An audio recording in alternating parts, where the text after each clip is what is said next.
नमस्कार, prime time देख रहे हैं आप। आपके साथ मैं हूं लावनी श्रीवास्तव। प्राइम टाइम में आज हम एक ऐसा सवाल लेकर आपके बीच आए हैं जिसका जवाब ढूंढने के लिए शायद हमें एलियंस से संपर्क करना पड़े। आखिर चिंकारा को किसने मारा, ये सवाल इन दिनों खूब ट्रेंड कर रहा है। दरअसल 18 साल के बाद सलमान खान को चिंकारा और काला हिरण मामले में सबूतों के अभाव में बरी कर दिया गया है।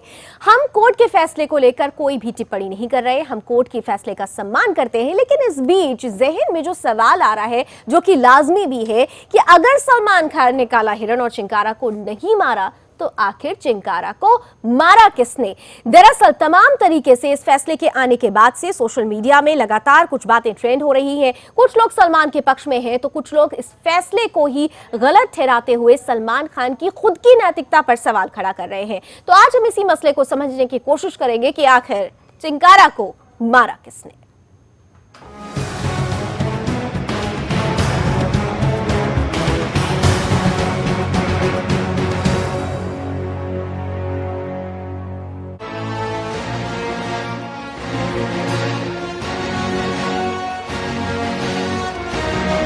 काले हिरण को किसने मारा, ये एक ऐसा यक्ष प्रश्न है जिसे महाभारत काल में अगर युधिष्ठिर से भी यक्ष ने पूछ लिया होता तो वो भी जवाब देने के बजाय शायद बेहोश हो जाते। काले हिरण को मारने के मामले में भले ही सलमान खान बरी हो गए हों, मगर ये सवाल अब भी फिजाओं से लेकर सोशल मीडिया तक में गूंज रहा है कि काले हिरण को आखिर मारा किसने। मैंने नहीं देखा, मैं छत पर था। झूठ बोल रहे हो तुम। मैं छत पर था। तुम झूठ बोल रहे हो। मैं छत पर था। झूठ बोल रहे हो तुम। मैं छत पर था। झूठ बोल रहा है। मैं छत पर था। अरे कब तक छत पे रहेगा शंकर, अब तो नीचे उतरा। लोग आए, गोली चली, पुलिस आई, अब तो नीचे आजा मेरे भाई। फैसला सलमान के पक्ष में आया है, इससे हमें कोई लेना देना नहीं। कोर्ट के फैसले का हम भी सम्मान करते हैं। कोर्ट की कार्यप्रणाली पर हम सवाल नहीं उठाते। फैसले में जोधपुर हाई कोर्ट ने कहा कि चिंकारा को सलमान ने नहीं मारा, मगर एक अनुत्तरित सवाल जो सोशल मीडिया पर छाया हुआ है वो ये कि आखिर काले हिरण को मारा किसने। मुजरिम कौन, निर्दोष कौन, कौन होते हैं आप मीडिया वाले इसको डिसाइड करने वाले। सही डिसीजन तो कोर्ट देती है और दिया है कोर्ट ने, और कौन डिसाइड करेगा कि न्याय मिला या नहीं, आप मीडिया वाले। ये सवाल भी ठीक वैसे ही छाया है जैसे कभी ये सवाल छा गया था कि कटप्पा ने बाहुबली को क्यों मारा। सोशल मीडिया पर इस फैसले को लेकर मजाक किए जा रहे हैं और कहा जा रहा है कि चिंकारा भी अपने आप से पूछ रहा होगा कि आखिर मुझे मारा किसने। अगर मुझे किसी ने नहीं मारा और मैंने आत्महत्या भी नहीं की तो मैं मरा कैसे। लेकिन चिंकारा की एक विनती है, वो ये कि हम तो बेजुबान जानवर हैं साहब, हमें आपसे कुछ नहीं चाहिए। हमने कभी आपसे कुछ मांगा भी नहीं, लेकिन आज मांगते हैं, फिर से किसी बेजुबान जानवर पर गोली मत चलाइएगा या किसी गरीब को अपनी गाड़ी से मत कुचलिएगा, नहीं तो हर उस जानवर और इंसान की आत्मा भटकती फिरेगी और हर किसी से यही पूछेगी कि भाई हमें आखिर मारा किसने। कुल मिलाकर सवाल फिर वही है कि आखिर काले हिरण को मारा किसने। काले हिरण को मारा किसने। काले हिरण को मारा किसने। बुरा मत मानिएगा जनाब, लेकिन इस कमरे के बाहर आपका मजाक उड़ाया जाता है। आपके नाम के एसएमएस जोक भेजे जाते हैं, रेट फिक्स किया जाता है आपका। जनाब आपकी इज्जत खतरे में है, कुछ कीजिए प्लीज, कुछ कीजिए। और जनाब इन पे एहसान मत कीजिए, बस इन्हें इनका हक दे दीजिए। सुदर्शन न्यूज के लिए ब्यूरो रिपोर्ट के साथ राजापाल। तो काले हिरण को आखिर मारा किसने, चिंकारा को मारा किसने, ये एक ऐसा सवाल है जो लगातार ट्रेंड कर रहा है। और इस सब के बीच बीइंग ह्यूमन के संदेशवाहक सलमान खान की नैतिकता भी कटघरे में है। फैसला जब से आया है बिश्नोई समाज पूरी तरह से आहत है। वो बिश्नोई समाज जो काले हिरण को अपना बच्चा मानता है, बच्चे की तरह उन्हें पालता है, पोसता है। इस फैसले के बाद से उन्होंने निर्णय लिया है कि वो उच्चतम न्यायालय में अपील करेंगे। लेकिन उससे पहले ये मामला क्या है, दरअसल किस तरीके से इस मामले की नींव पड़ी, उस पर भी एक नजर आपके सामने। एक शॉर्ट सिनॉप्सिस। क्या है मामला? 26-27 सितंबर 1998 को भवाद में 2 चिंकारा का शिकार किया गया था। 28-29 सितंबर 1998 को मथानिया में एक चिंकारा का शिकार किया गया। चिंकारा की हत्या करने का आरोप सलमान खान पर लगा। उस समय सलमान खान फिल्म हम साथ साथ हैं की शूटिंग कर रहे थे। लोअर कोर्ट ने सलमान खान को दोनों मामलों में दोषी करार दिया और इसकी वजह से ही पहले मामले में उन्हें 1 साल की सजा और दूसरे मामले में 5 साल की सजा भी सुनाई गई। सलमान ने पूरे मामले को जोधपुर हाई कोर्ट में चुनौती दी और आखिरकार 25 जुलाई 2016 को हाई कोर्ट ने सलमान को बरी कर दिया। सलमान बरी हो चुके हैं, लेकिन सवाल जस का तस बना हुआ है कि चिंकारा को आखिर मारा किसने। चलिए, 2 मेहमान इस वक्त हमारे साथ जुड़ चुके हैं, मैं दोनों का स्वागत करना चाहूंगी। इस वक्त मेरे साथ स्टूडियो में मौजूद हैं जाने मानी एडवोकेट, सुप्रीम कोर्ट एडवोकेट सुमन चौहान जी, बहुत बहुत स्वागत है। साथ ही साथ मेरे साथ फोन लाइन पर लगातार बने रहेंगे बिश्नोई समाज से एडवोकेट महिपाल बिश्नोई जी, बहुत बहुत स्वागत है महिपाल जी आपका भी। मैं महिपाल जी से ही सबसे पहली प्रतिक्रिया चाहूंगी। महिपाल जी, इस पूरे फैसले के आने के बाद से आप लोग क्या सोच रहे हैं? क्योंकि काले हिरण की बात हम जब करते हैं, चिंकारा की बात करते हैं, हम ये जानते हैं कि आपके समाज के लिए ये हिरण एक जानवर नहीं है, बच्चा तुल्य होते हैं, शिशु तुल्य होते हैं। निश्चित तौर पर ये बता देना चाहता हूँ, विष्णुई समाज हमेशा पर्यावरण प्रेमी रहा है और गुरु महाराज ने यही संदेश दिया है। विष्णुई समाज ने मूक बधिर जानवरों के लिए तथा पर्यावरण के लिए, खेजली जैसे लोगों के लिए अपने जान की कुर्बानी दी है। तो निश्चित तौर पे जिस तरह से गुरु महाराज ने जो आदर्श दिए उनकी रक्षा करने के लिए हम निश्चित तौर पे जिस तरह से हमारी भावना होती है, निश्चित तौर पर आप जो बता रहे उनके साथ में वहाँ पे। यहाँ पे महिपाल जी, मैं आपसे ये जानना चाहूंगी कि जब निचली अदालत ने सजा सुना दी थी, दोषी पाए गए थे सलमान, 1 साल की सजा एक मामले में मिली, 5 साल की सजा एक दूसरे मामले में मिली, इसके बाद हाई कोर्ट में आते आते कहां से ये मामला फिसल गया आप लोगों के हाथ से कि सलमान बरी हो गए? मैं ये बता देता हूँ। पहला तो मैं ये कहता हूँ कि देखो, निश्चित तौर पे एक न्यायपालिका है, न्यायपालिका के जो भी आदेश होता है हम उनका सम्मान करते हैं। हम भी उसका सम्मान कर रहे हैं, हम भी बिल्कुल उसका सम्मान कर रहे हैं। ये बता दूं, जहाँ तक है जो अधिनिष्ठ न्यायालय के दोनों निर्णय थे, जिसमें एक में 1 साल की सजा, दूसरे में 5 साल की सजा। 5 साल की जो सजा दी गई थी उसमें सलमान खान की अपील माननीय जिला और सत्र न्यायालय कमलराज सिंह के द्वारा खारिज कर दी गई, अर्थात मुख्य न्यायिक मजिस्ट्रेट उसके पश्चात डीजे डिस्ट्रिक्ट कोर्ट के द्वारा उसकी खारिज करने के पश्चात 2 कोर्ट की फाइंडिंग उसके खिलाफ थी।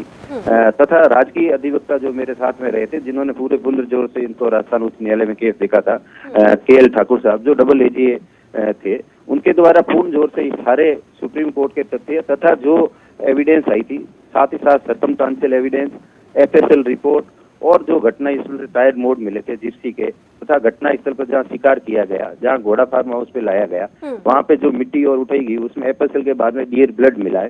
तो सारी ऐसी एविडेंस थी जो बहुत पुख्ता थी। उसके बावजूद जिस तरह से माननीय उच्च न्यायालय का ये उच्च न्यायालय का निर्णय आया है, तो निश्चित तौर पे जो एक न्यायिक प्रक्रिया के तहत भावना है हमारी, क्योंकि इसके विरुद्ध निश्चित तौर पे हम उस निर्णय से सहमत नहीं है, इसलिए बिल्कुल बिश्नोई जी, हम समझ सकते हैं आप किस तरीके से दुखी हैं और किस तरीके से इस मामले में अब एक नया मोड़ आ गया है। मेरे साथ स्टूडियो में सुप्रीम कोर्ट की एडवोकेट हैं इस वक्त, और महिपाल जी मैं आपसे अनुरोध करूंगी कि आप फोन लाइन पर बने रहें, क्योंकि हम यहाँ पर सुमन जी आपसे समझना चाहेंगे।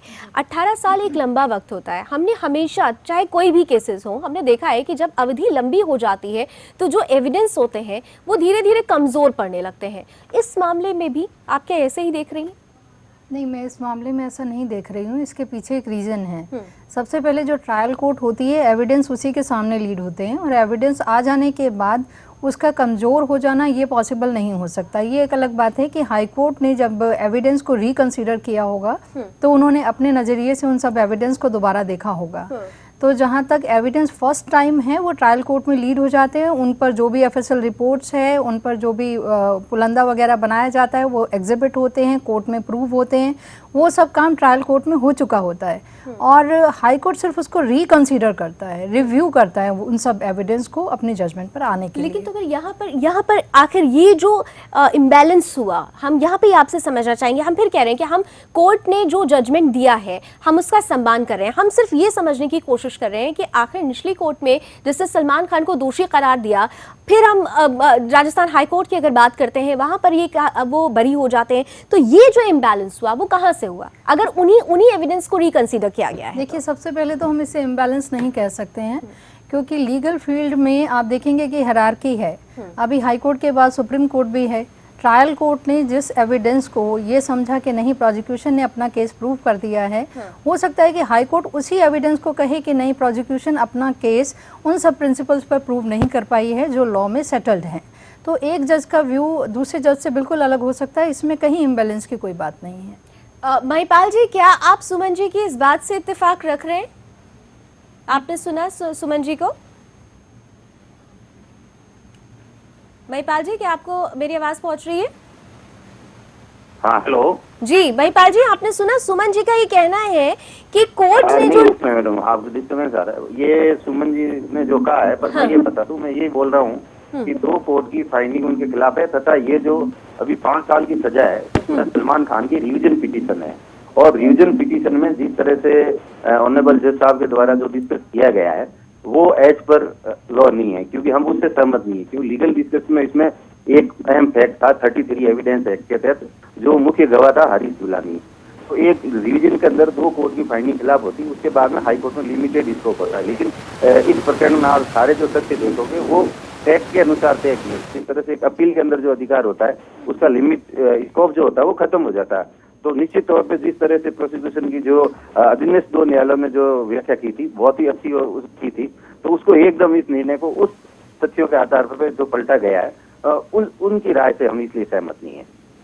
सुमन जी, देखिए, जहाँ तक आपकी ये बात है कि पहले 2 कोर्ट्स ने कन्विक्शन कर दिया है और उसके बाद रिवीजन में उनका केस था, लेकिन साथ ही साथ इस बात को भी माना जाएगा कि एक बार अगर कोर्ट कन्विक्शन के अगेंस्ट अपील को एडमिट करती है और उस अपील पर सुनने लगती है, तो वो लॉ और फैक्ट दोनों ही सिचुएशंस में और दोनों ही तरीके से उसको दोबारा से रिकंसीडर करती है। तो एक फैक्ट या एक क्वेश्चन ऑफ लॉ जो लोअर कोर्ट में हो सकता है कि प्रोसिक्यूशन के फेवर में गया हो, हाई कोर्ट में बिल्कुल उसका हाई कोर्ट में हायरार्की के अकॉर्डिंगली बिल्कुल ये राइट है कि उसको सेट असाइड किया जा सके और किया जाए। सुमन जी, यहाँ पर एक बहुत ख़ास चीज़ मैं आपसे जानना चाहूँगी। जब कभी भी हम देखते हैं कि इस तरीके के जब फैसले आते हैं, फिर मैं बार बार एक बात दोहरा देना चाहती हूँ कि हम किसी फैसले को लेकर कोई टिप्पणी नहीं कर रहे हैं, हम कोर्ट के फैसले का सम्मान करते हैं। लेकिन जब ऐसी स्थिति बनती है तो कुछ ऐसे प्रश्न होते हैं जो जहन में आने लाजमी हैं। आम आदमी भी ये बात सोचता होगा कि आपने देखा कि 18 साल तक आपने कहा कि एविडेंस को रिकंसिडर किया जाता है, जो पहले सेशंस कोर्ट में जो होते हैं, जो एविडेंस होते हैं। लेकिन हमने कई बार ये देखा है कि जो एविडेंस अगर निचली अदालत में अपना बयान दे रहे हैं तो कई बार वो आगे आते आते अपना बयान बदल देते हैं। जैसे हरीश दुलानी की हम बात कर रहे हैं, जो कि मेन एविडेंस थे, जो कि गवाह थे, लेकिन उन्होंने पहली बार में तो सच्चाई कबूली, उसके बाद उन्होंने वो मुकर जाते हैं, फिर 17 साल से उनका अता पता भी नहीं है। तो इस पूरे प्रकरण को देखते हुए जब कोर्ट ये फैसला सुना रही है, क्या इन चीजों को भी ध्यान में रखना चाहिए कि किस तरीके से गवाह ने पहले कुछ और बयानबाजी की, बाद में कुछ दूसरी बयानबाजी की? कहीं ऐसा तो नहीं है कि उसके ऊपर किसी तरीके का प्रेशर टैक्टिस लागू किया गया हो? इन सब चीजों को भी क्या ध्यान में रखना चाहिए? देखिए, कोर्ट्स के लिए सबसे बड़ी प्रॉब्लम की बात ये रहती है कि वो रीडिंग बिटवीन द लाइंस नहीं कर सकती हैं। अगर आपने भी देखा होगा, जो गॉडेसेस ऑफ जस्टिस होती हैं उनकी आंखों पर पट्टी बंधी होती है। वही कुछ सिचुएशन जो है जजेस की भी रहती है। आप जो फैक्ट्स, जो चीज़ें उनके सामने प्रूव करेंगे और लाएंगे, वो सिर्फ उन्हीं को देख सकते हैं। क्योंकि एक प्रोसिक्यूशन विटनेस ने पहले प्रोसिक्यूशन केस को सपोर्ट किया, उसके बाद नहीं किया, तो इसमें या तो प्रोसिक्यूशन की जिम्मेदारी बनती है, ये उनकी लायबिलिटी बनती है कि वो प्रूव करे कि वो किस तरीके से उसके साथ कुछ ऐसा अनड्यू इन्फ्लुएंस, कॉर्शन या किसी इस तरीके की चीज़ का इस्तेमाल करके उसके बयान को बदला गया है। अगर प्रोसिक्यूशन उस बात को बड़ा अच्छे से प्रूव कर देगी कोर्ट के सामने, तो बिल्कुल कोर्ट भी इस नतीजे पर पहुँचेगी कि ये जो बदलाव हुआ है वो ठीक नहीं है। लेकिन अगर प्रोसिक्यूशन खुद ही अपना काम A to Z नहीं करेगी और कहीं बीच में ही छोड़ देगी, तो बेनिफिट जनरली एक्यूज की फेवर में जाता है। ये महिपाल जी, जैसा कि अब सुमन जी ने बात समझाई, कि आप ये मानते हैं कि जो एक बेनिफिट ऑफ डाउट होता है, जो कहना चाहिए शक का जो लाभ होता है, सलमान खान को इस केस में उसी का लाभ मिला है? निश्चित तौर पे नहीं है। मैं इस बात को बता देना चाहता हूँ, यदि उन्होंने शायद जजमेंट नहीं देखा, बेनिफिट ऑफ डाउट का जजमेंट नहीं दिया है, बल्कि उन्होंने उस दोनों कोर्ट की फाइंडिंग के खिलाफ जजमेंट दिया है। उन्होंने ये कहा है कि जो पहले जो गवाह हुआ है हरीश दुलानी, तो उनको एक तो इस आधार पे मानने से इनकार किया है कि हरीश दुलानी ने सलमान और अन्य 2-3 के खिलाफ दिया है। बाकी कुछ स्थानीय लोग थे जिन्हें उसने आइडेंटिफाई नहीं किया, तो इसलिए उसकी गवाही इस पक्ष में नहीं पढ़ी जा सकती। जबकि सलमान खान के विरुद्ध हरीश दुलानी ने स्पष्ट तौर पे 161, 164 तथा कोर्ट के अंदर जो स्टेटमेंट हुए थे उसमें प्रेमा फेसी सारी स्टोरी उसने बताई थी कि सलमान खान के साथ हम गए, उस घटना स्थल पर सलमान खान को बाद में गोवर्धन सिंह को साथ में लिया, फिर जहाँ उजलिया भाकर पहाड़ी है वहां पे सलमान खान ने एक चिंकारा का शिकार किया पहले, और उस चिंकारा को शिकार करने के बाद में वो उस गाड़ी के अंदर डाल के वापस ले गए। फिर पूरी जो स्टोरी उसने पूर्व कही थी वो कही थी तथा स्पष्ट तौर पर बताया था कि सलमान खान ने शिकार किया और बंदूक से शिकार किया, तो वो सारी बातें हैं कोर्ट में कही गई थी। लेकिन इसमें जो सबसे महत्वपूर्ण क्वेश्चन था, लीगल क्वेश्चन था, वो था सेक्शन 33 एविडेंस एक्ट का, क्योंकि इसमें गवाह जब सलमान खान के एडवोकेट को घेरे के अवसर की नौबत आई तो उन्होंने किया नहीं। उसी दिन इस गवाह ने अपनी सुरक्षा के लिए कहा गया कि मैंने सलमान के खिलाफ गवाही दी है, मुझे इनसे जान माल का खतरा, इन्होंने पहले भी मुझे धमकाया है तथा उसके मैं बता देता हूँ उसके पश्चात वो गवाह नेक्स्ट तारीख पेशी पे भी उपस्थित होता है, फिर भी उससे सलमान खान के एडवोकेट 3 बजे तक जिरह करने के लिए नहीं आते हैं। उसके पश्चात वो गवाह गायब हो जाता है, वो बाद में नहीं उपलब्ध होता। तो इस तरह से गवाह का चला जाना और वापस उपस्थित नहीं होने से फायदा किसको है? तो क्या आपको भी ये लगता है कि कहीं ना कहीं से गवाहों पर दबाव डाला गया है इस पूरे प्रकरण में गवाह पर? मैं ये निश्चित तौर पर बता देता हूँ कि कभी भी किसी भी केस में, पहली बात तो बता देता हूँ वो भी एडवोकेट गिरा जाए, किसी भी क्रिमिनल केस में 2 तरह का सिमिलर इंसिडेंट नहीं हो सकता। रन और हीट केस में भी जो गार्ड था जिसने सलमान खान के खिलाफ गवाही दी, उसके पश्चात वो भी न्यायालय में उपस्थित नहीं हो पाया और वो भी गाड़ी के अंदर साथ में था। इसी तरह से हरीश दुलानी, ये हमारा गवाह नहीं, सलमान खान का ड्राइवर था उस वक्त, और वो भी 17 साल से गायब है। बिल्कुल। इस बीच महिपाल जी आप मेरे साथ बने रहे और सुमन जी भी आप बने रहे हमारे साथ, क्योंकि जब से ये फैसला आया है तब से कुछ खास चीजें सोशल मीडिया पर ट्रेंड कर रही हैं। एक नजर हम लगातार आपको दिखा भी रहे हैं कि किस तरीके से सोशल मीडिया में ये सारी चीजें ट्रेंड कर रही हैं। क्या कुछ कहा जा रहा है सलमान के लिए भी सुन लीजिए। ना सलमान ने चिंकारा को नहीं मारा, चिंकारा ने सलमान से पूछा अरहर की दाल का भाव क्या है, सलमान ने कहा कि 10 रुपए किलो, बस चिंकारा हंसते हंसते मर गया। ये जाने माने व्यंगकार आलोक पौराणिक जी ने ये फेसबुक पोस्ट की है। वहीं उन्होंने एक और पोस्ट की, सलमान की एक्टिंग की तारीफ के उत्साह में चिंकारा का हार्ट फेल हो गया। आप इसको व्यंग के तौर पर लें, ये दुख है सीधे तौर पर कि किस तरीके से हमारे यहाँ जो रसूख वाले लोग होते हैं बच जाते हैं और आखिर असल जो मुख्य आरोप होता है उससे भी बरी हो जाते हैं। विकास एमएन है, उन लिखते हैं कि आज कोर्ट में यह साबित हो गया कि काले हिरन और चिंकारा ने मिलकर सलमान को गलत आरोप में फंसाया था। अगर चिंकारा दलित होता तो अब तक उसके लिए मुआवजे का ऐलान हो चुका होता, मगर वो जानवर था इसलिए छद्म सेक्युलरों ने चुप्पी साध रखी है। राज तिलक लिखते हैं। और कई बार जब ऐसी चीजें सामने आती हैं तो मन में बस यही आता है, दरअसल ये जो सार्कास्टिक आप स्टेटमेंट्स देख रहे हैं, व्यंग जो आ रहा है, ये कहीं ना कहीं से लोग दुख व्यक्त कर रहे हैं। दुख सलमान खान को लेकर नहीं है, दरअसल दुख उस जानवर को लेकर है जो कि बेवजह मारा गया।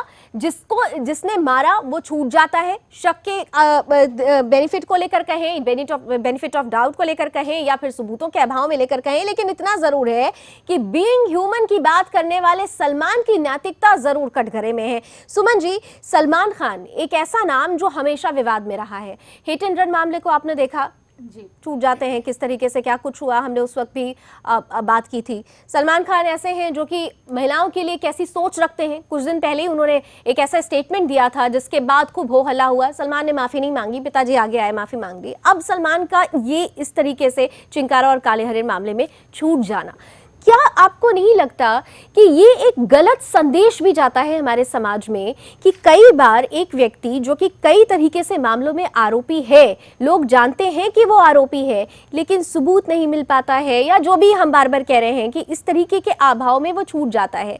नैतिकता पर भी सवाल उठता है, समाज के लिए एक गलत मैसेज जाता है।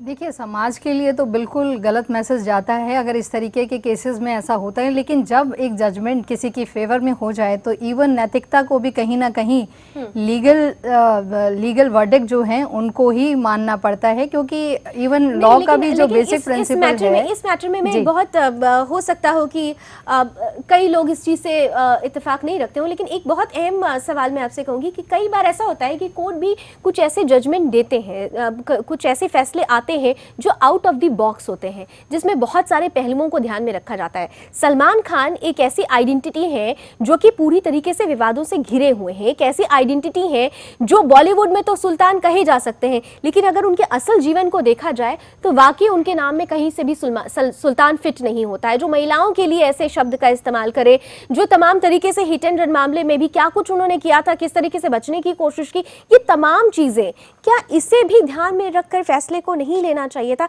इस छोटे से ब्रेक के बाद हम इस बात को समझने की कोशिश करेंगे।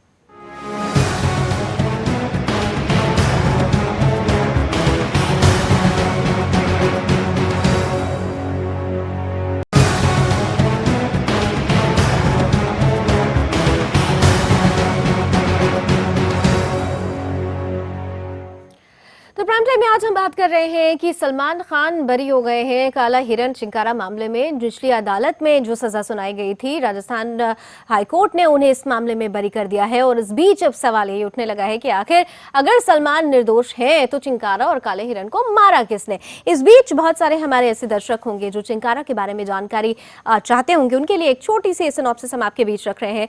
चिंकारा दरअसल छोटे हिरण की एक प्रजाति होती है। ये भारत, बांग्लादेश और पाकिस्तान में पाए जाते हैं। छोटा जीव है तो आबादी से दूर रहना ज्यादा पसंद करता है। चिंकारा की ऊंचाई कंधे तक 65 सेंटीमीटर होती है। वजन भी ज्यादा नहीं होता, मात्र 23 किलोग्राम ही इसका वजन होता है। चिंकारा की सींग की अगर बात करते हैं तो ये 39 सेंटीमीटर तक लंबी होती है, जबकि बारहसिंगा की जो सींग होती है वो इससे बड़ी होती है और वो 46 सेंटीमीटर के आसपास होती है। चिंकारा उससे अलग है। चिंकारा बिना पानी के भी कई दिनों तक जीवित रह सकता है। कई बार इसे अजेय जीव भी, हमारे वेदों में इसे अजेय जीव कहा गया है। यही वजह है क्योंकि चिंकारा बिना पानी के भी कई दिनों तक जीवित रह सकता है। चिंकारा को राजस्थान में राज्य पशु का दर्जा दिया गया है और बिश्नोई समाज के लोग इन्हें अपने बेटों की तरह मानते हैं। और शायद यही वजह है, शायद नहीं, यही वजह है ही कि इस फैसले के बाद से बिश्नोई समाज ज्यादा आहत है, स्तब्ध है। मैंने ब्रेक से पहले सुमन जी से एक बात समझने की कोशिश की थी। सुमन जी, जैसे मैंने बोला कि जब भी यह फैसला आता है तो एक जिस व्यक्ति के खिलाफ फैसला दे रहे हैं उसकी प्री हिस्ट्री भी जरूर ध्यान में रखनी चाहिए कि उसकी क्या आइडेंटिटी रही है, उसकी क्या हिस्ट्री रही है। सलमान नैतिकता पर कहीं पर भी खड़े नहीं उतरते। मैं तो उनको नैतिकता पे खड़े इसलिए नहीं कसौटी पर उतार सकती हूँ। महिलाओं की अगर बात करें, उन्होंने जो स्टेटमेंट दिया था, हर एक महिला आहत थी। तो क्या फैसला सुनाते समय उस व्यक्ति की प्री हिस्ट्री को भी ध्यान में रखना चाहिए? बिल्कुल, ये लीगल फील्ड में ऐसा किया जाता है। जो एंटीसीडेंट हैं, किसी का अगर क्रिमिनल एंटीसीडेंट्स हैं तो उसको बिल्कुल कंसीडर किया जाता है। और लेकिन सिर्फ उसी के आधार पर किसी को सज़ा नहीं की जा सकती। जब तक फैक्ट्स और लॉ दोनों अगर उसको फेवर कर रहे हैं तो सिर्फ एंटीसीडेंट के आधार पर, antecedent can be one of the prime consideration for convicting a person, but this can not be the sole criteria for doing that. मतलब हम आउट ऑफ द बॉक्स जाकर ये चीजें नहीं रख सकते। जी, चलिए, मेरे साथ महिपाल जी भी बने हुए हैं। महिपाल जी, एक बहुत अहम सवाल जो ये जहन में आ रहा है कि एक बात जो हाईकोर्ट के फैसले के दौरान जो कही गई है, ये कहा जाता है कि 17 दिन के बाद आप लोगों ने जिस तरीके से सैंपल जहां से लिए गए, जहां पर ये पूरी घटना हुई थी, 17 दिन बीतने के बाद उन तमाम गवाहों को, सबूतों को इकट्ठा करके तब आपने लेटर लिखी, तब आपने चिट्ठी लिखा। तो ये जो 17 दिन का गैप है, आपको नहीं लगता कि उस गैप को ही आधार बनाकर कहीं ना कहीं से सलमान खान बच रहे हैं? आखिर वो 17 दिन का गैप आया क्यों? तो मैं ये निश्चित तौर पे बता देता हूँ। 17 दिन का गैप नहीं था, क्योंकि सलमान खान को 1 और 2 अक्टूबर के मध्य रात्रि में पकानी गांव है जहाँ पर शिकार किया गया था, जहाँ पे पूनम चंद छोगाराम और जो बिश्नोई की ढाणी थी, उन्होंने रात को इसका पीछा करके इसको शिकार करते देखा तथा इसका पीछा किया। तब ये उजागर हुआ, तब वो प्रकरण दर्ज हुआ। तो उसके पश्चात जब इन्वेस्टिगेशन हुआ तो उस इन्वेस्टिगेशन के अंदर 7/10 को जो जिप्सी ड्राइवर, जिसके नंबर उस काकानी में 2 तारीख को दे दिए थे, जिसमें सलमान, सैफ, सोनाली, तबू, नीलम, दुष्यंत सिंह और एक दिनेश कावरे के नाम के तहत FIR दी गई थी। तथा साथ में ये कहा गया था कि इन्होंने शिकार किया।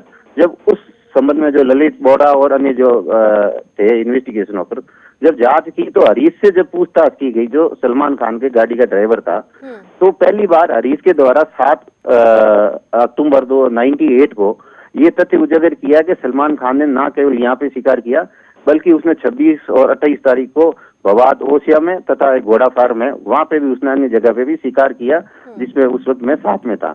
इस तथ्य की जानकारी आने के पश्चात पुलिस ने अपना काम स्टार्ट किया, वन विभाग के अधिकारियों ने। तत्पश्चात क्योंकि ये ललित बोहरा वन विभाग के इसी काकानी वाले केस में उलझे हुए थे, तत्पश्चात उन्होंने अपनी तरफ से एक रिपोर्ट, जो क्योंकि उसके क्षेत्राधिकार में नहीं था, इसलिए कंसल्टिंग थाना जो मथान या पुलिस थाना जो जोधपुर से करीब 25 से 30 किलोमीटर दूर पड़ता है, उस स्थान का जो दूसरा जुडिशन है, इसलिए उन्होंने अपनी तरफ से हरीश के बयानों के साथ में कॉपी लगाकर और ये एफआईआर उन्होंने 10 तारीख को लॉन्च करवाई थी।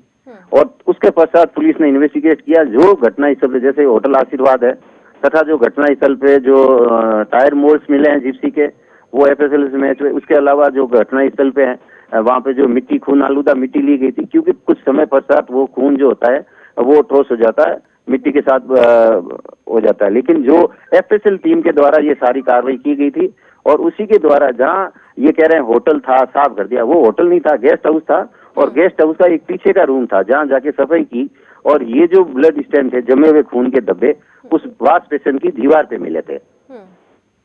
तो वो सारी टीम, क्योंकि इंटायर यहाँ जहाँ तो देखे एफएसएल की टीम होती है, एक्सपर्ट होते हैं वो, और उनके द्वारा लिया गया। और खून की जहाँ तक मैं बता दूं, खून कई टाइम तक खत्म नहीं होता। यदि वो लाल थक्का जम के बन गया है और उस जगह को यदि डिस्टेंस नहीं किया गया है, तो क्योंकि वकील साहब अभी वो विराजमान है, उनको भी पता है, कई बार ऐसा इंसिडेंट होता है, मार दिया जाता है पशु या किसी हथियार से, वो हथियार छुपा देने के बाद में भी यदि उस पर ब्लड है, तो ब्लड जब कभी भी आप लोगे और एफएसएल में उसकी जांच करो, क्योंकि ये एक्सपर्ट केमिकल एनालिसिस के साथ में निकाला जाता है, तो उसकी रिपोर्ट जो होती है बिल्कुल सार्थक होती है।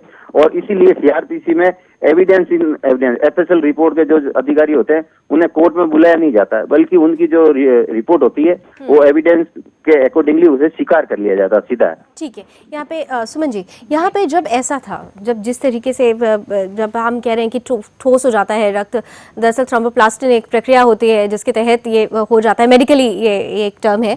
तो ऐसे में क्या जब हाईकोर्ट में ये सारी चीज़ें रखी गई हैं और जब जैसा कि बार बार कहा जा रहा है और बिश्नोई जी भी कह रहे हैं, आप भी ये चीज़ ज़्यादा अच्छे से बता पाएंगी कि सबसे इम्पॉर्टेंट एविडेंस था उस जानवर का जो खून था, अगर उसको भी आधार बनाया गया, तो कैसे ये जो चेंजेस आए हैं, ये चेंजेस कैसे आ गए, ये मैं थोड़ा सा समझना चाहूँगी और हमारे दर्शक भी शायद ये समझना चाहेंगे। देखिए, चेंजेस बेसिकली इस बात को लेकर आए हैं, इस बात से कोर्ट ने मना नहीं किया कि ये ब्लड है और चिंकारा का ब्लड है, लेकिन कोर्ट को जो सबसे ज़्यादा बात हिट यहाँ पर की कि 17 दिन का जो टाइम लिया गया, इस बीच में ये कैसे मान लिया जाए कि ये ब्लड उसी चिंकारा का है जिसको लेके प्रोसिक्यूशन ने अपना केस बनाया है। दूसरी बात ये रही कि 17 दिन का डिले होने के बाद एफएसएल की कोई रिपोर्ट इस बात को लेकर नहीं थी कि ये ब्लड 17 दिन पुराना है। अगर ये प्रूव कर देते कि ये 17 दिन पुराना है, तो कहीं ना कहीं वो चिंकारा जिसके लिए केस चल रहा था और ब्लड सैंपल, दोनों के बीच में एक जो लिंक एविडेंस है, वो लिंक एविडेंस भी मिल जाता। तो कहीं ना कहीं ये लिंक एविडेंस मिस होने की वजह से सलमान खान को उसका फायदा रहा। सिर्फ लिंक एविडेंस या फिर सेलिब्रिटी होने का भी फायदा? क्योंकि अक्सर हम देखते हैं, संजय दत्त के केस में भी हमने यही देखा, शायद संजय दत्त की जगह पर कोई आम आदमी होता जिसका अच्छा काम हुआ होता, तो शायद उसको जल्दी बेल नहीं, जल्दी उसको नहीं उसकी सजा माफ की गई होती। सलमान खान के साथ भी कहीं ऐसा तो नहीं? देखिए, मेरे ख्याल से ऐसे निराश होने की कोई ज़रूरत अभी फिलहाल नहीं है, क्योंकि सुप्रीम कोर्ट है और supreme court article 142 constitution of India में जस्टिस करने के लिए बाध्य है। तो अगर ऐसा कोई इनजस्टिस हुआ है किसी वजह से, उनके सेलिब्रिटी होने की वजह से, तो बिश्नोई जी को सारे राइट्स हैं कि वो सारी बातें जो अब तक नहीं कही गई, इवन फैक्ट्स और लॉ, दोनों चीज़ों पर अंडर आर्टिकल 136 सुप्रीम कोर्ट दोबारा से इस केस को देख सकता है। महिपाल जी, आप लोग जाएंगे अब सुप्रीम कोर्ट के पास? मैं निश्चित तौर पे मैडम की बात से सहमत, क्योंकि हमने ये कहा है कि हमारे दो पक्ष में हुए और ये जो फैसला दिया गया ये अंतिम नहीं है, क्योंकि इस आदेश से यदि कोई भी पक्ष, जैसे चाहे बिश्नोई समाज हो और अन्य कोई भी मुस्लिम, यदि जो सलमान जिस तरह से यदि हाईकोर्ट से उसके पक्ष में नहीं हो या उसके खिलाफ हो, तो उसके विरुद्ध सुप्रीम कोर्ट में एसएलपी दाखिल की जा सकती है। और निश्चित तौर पे सरकार ने अपनी तैयारी कर ली और इस प्रकरण में भी पूरी तैयारी के साथ, क्योंकि सरकार पूर्ण रूप से इस बात को मानती है कि केस काफी हमारा मजबूत था, प्रोसिक्यूशन ने उसे पूरा साबित किया और लिंक एविडेंस और एफएसएल की जो रिपोर्ट है वो सारी सब कुछ है, उसको देखते हुए मजबूत केस था अब भी, तो इसलिए निश्चित तौर पर तैयारी कर ली गई है। और ये मैं इनसे इस बात में भी सहमत हूँ, क्योंकि हमारा ये विरोध है, हम ये कह रहे हैं जो फैसला दिया गया निश्चित तौर पर यदि हमारा विरोध है निश्चित तौर पर, लेकिन जो निर्णय दिया गया है उसमें एज पर लॉ हमारे पास प्रावधान उपलब्ध है सुप्रीम कोर्ट में जा यानी सकते- निश्चित रूप से तो अभी सुप्रीम कोर्ट का रास्ता खुला हुआ है, लेकिन दुख है, आहत हैं बिश्नोई समाज के लोग, और हर वो शख्स जो कि जानवरों से प्रेम करता है। हम अक्सर देखते हैं हमारे यहाँ वो जानवरों इसलिए के भी है, प्रति जैसा अभी मैडम बिल्कुल फ्री उनका बैकग्राउंड देखा जाता हाँ। इसी मुलजिम के ऊपर 2 ब्लैक बर्ग का शिकार ठीक है। किया जाने का अभी एक प्रकरण विचाराधीन ठीक है, है, अभी भी ठीक है। जोधपुर के कोर्ट ठीक में है, चलते एक चलते आम टू सेक्टर शॉट का भी में सुमन जी, विचाराधीन है। चलते चलते टू शॉट। ये जो तमाम चीजें हो रही हैं, हम अक्सर देख रहे हैं कि हमारे यहाँ जानवरों को लेकर जिस तरीके से तस्वीरें सामने आ रही हैं, हमारे यहाँ कहीं ना कहीं से एक कानून सख्त नहीं है, जानवरों के प्रति जो रहम होनी चाहिए वो सख्त नहीं है। जबकि हम विदेशों में देखते हैं कि सीधे तौर पर वहां तो आजीवन कारावास भी दे दी जाती है अगर प्रूफ हो जाता है तो। मैं ये बता देता हूँ मैडम, निश्चित तौर पे अभी बिश्नोई महासभा की ओर से सम्मेलन भी किया गया था, और जो अभी वो पर्यावरण मंत्री का उनका दूसरा विभाग दे दिया गया, जी। उनको हमने रिप्रेजेंटेशन दिया था और हमने ठीक है, निश्चित तौर पे कहा था ठीक इस है, कानून को ठीक है। सख्त सुमन जी बनाया लास्ट जाए। कमेंट। ठीक है महिपाल जी, सुमन जी लास्ट कमेंट।